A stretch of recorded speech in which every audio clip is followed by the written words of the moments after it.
Let me tell you about a case that honestly sounds like it was ripped straight from Hollywood screenplay.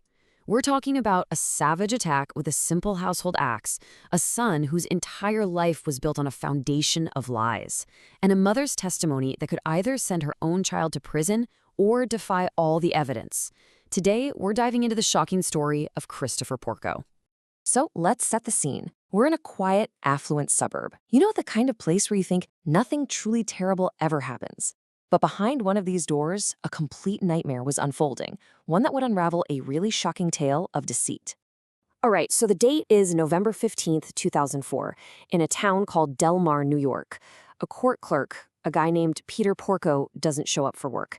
And for him, that was completely out of character. This one small, unusual event, it was the trigger for discovering an absolute nightmare. So what did the police find when they got inside? It was a scene of just unimaginable violence. 52-year-old Peter Porco was dead at the foot of his stairs.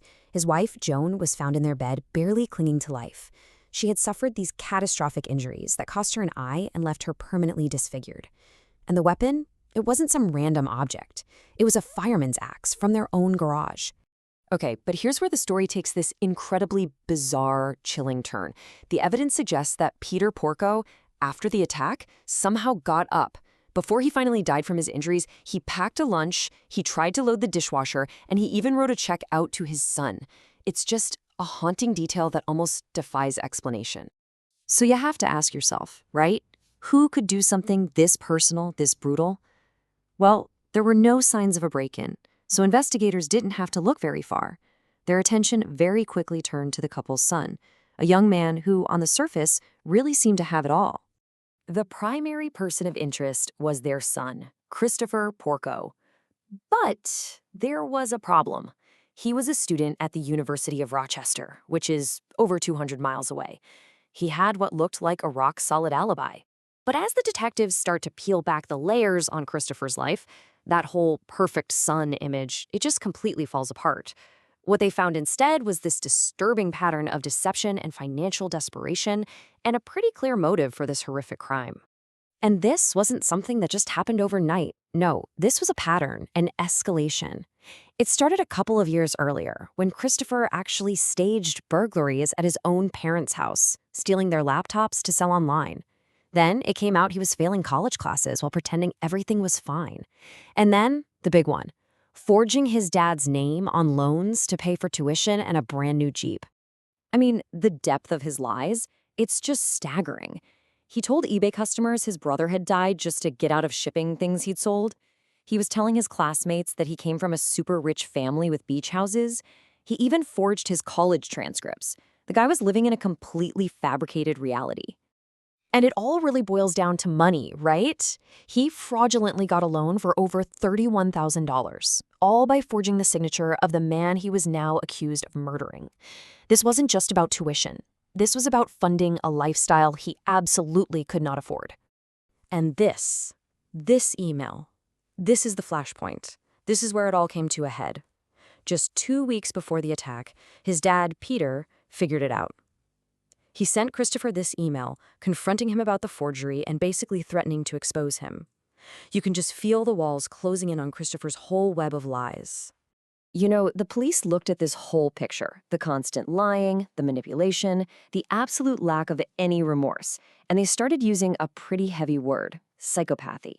They argued he wasn't just a troubled kid, he was a master manipulator. So you'd think with all this evidence, it's an open and shut case, right? Well, not quite.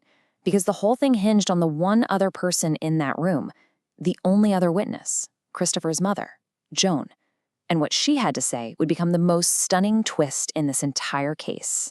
And this, right here, is what makes this case so just mind-bending.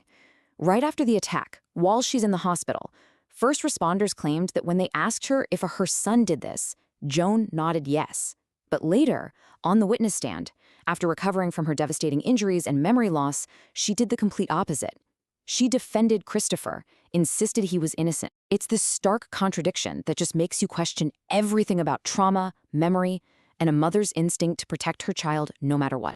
So just imagine being on that jury. On one side, you've got this mountain of circumstantial evidence pointing right at the son. And on the other, you have his mother, the other victim, fiercely, unwaveringly defending him. What do they decide, and what is the legacy of a case like this? Well, in the end, despite his mother's testimony, the jury found him guilty. On August 10, 2006, they decided that the overwhelming evidence of his lies and the trail of destruction he left, it just outweighed a mother's loyalty. And the sentence? It was heavy. 50 years to life. A minimum of 50 years behind bars. A punishment that really reflected the sheer brutality of what he did to his own parents. You know, a story has really hit a nerve when Hollywood comes calling. And this one did. The whole thing, with all its themes of family betrayal and deception, was so compelling it was turned into a Lifetime movie, which really cemented its place in true crime history.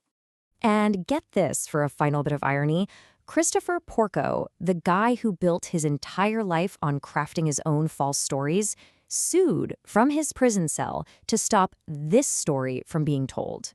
Yeah, he lost that one. Which really brings us back to that central haunting question. What happened in that house ultimately came down to Joan Porco's word against everything else. And it forces us to ask, when the evidence you can see with your own eyes is in direct conflict with the love you feel in your heart, what's the truth?